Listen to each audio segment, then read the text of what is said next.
Scholastic Audio presents This Winter, a Heartstopper novella by Alice Oseman. Read by Jenny Walser, Joe Jameson and Aaron Barashi.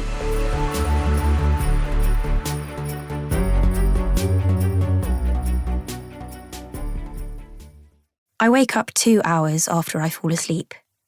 The amount of sleep I get on Christmas Eve seems to be decreasing each year, probably because my average falling asleep time gets steadily later, due to my rather worrying internet addiction. Maybe, eventually, I'll just stop sleeping altogether and become a vampire. I'd be good at that.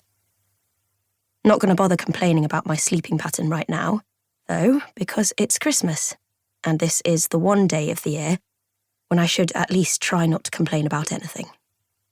This is hard when your 7-year-old brother is hitting you in the face with a pillow at 6 o'clock in the morning.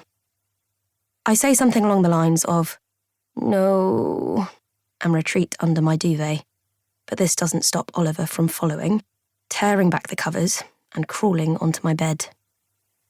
"Tori," he whispers. "It's Christmas." Are you awake? No. You are. No. Tori. Oliver, go wake Charlie up. Mum said I wasn't allowed. He starts ruffling my hair. Tori. Ugh. I roll over and open my eyes. Oliver is completely under the covers, looking at me, wriggling with excitement, his hair sticking up on end like a dandelion. Charlie and I have discussed at length how it's possible for Oliver to be related to us, since he's the literal embodiment of joy, and we're both miserable fucks. We concluded that he must have got all the happy genes. Oliver has a Christmas card in his hands. Why do you have a...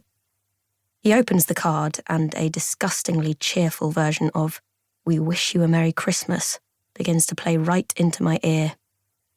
I groan and shove Oliver off the bed with one hand. He rolls onto the floor and bursts into giggles.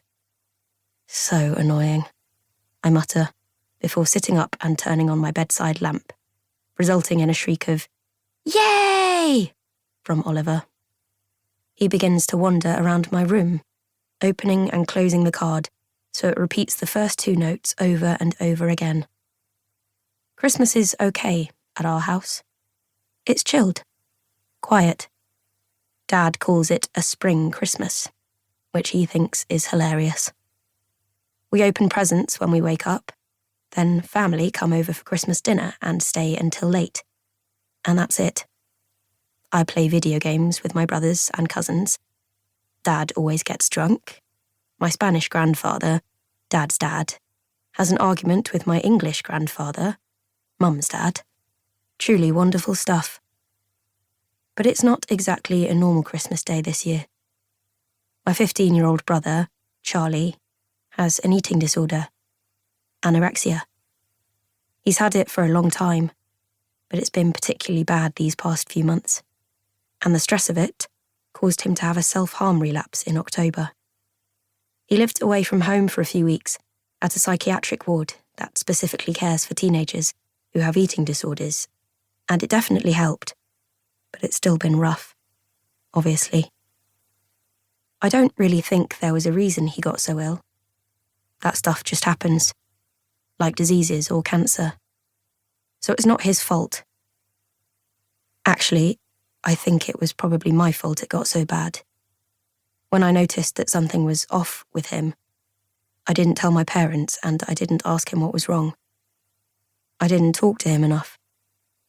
I didn't do enough. But it's not about how I feel. It's not even about my parents.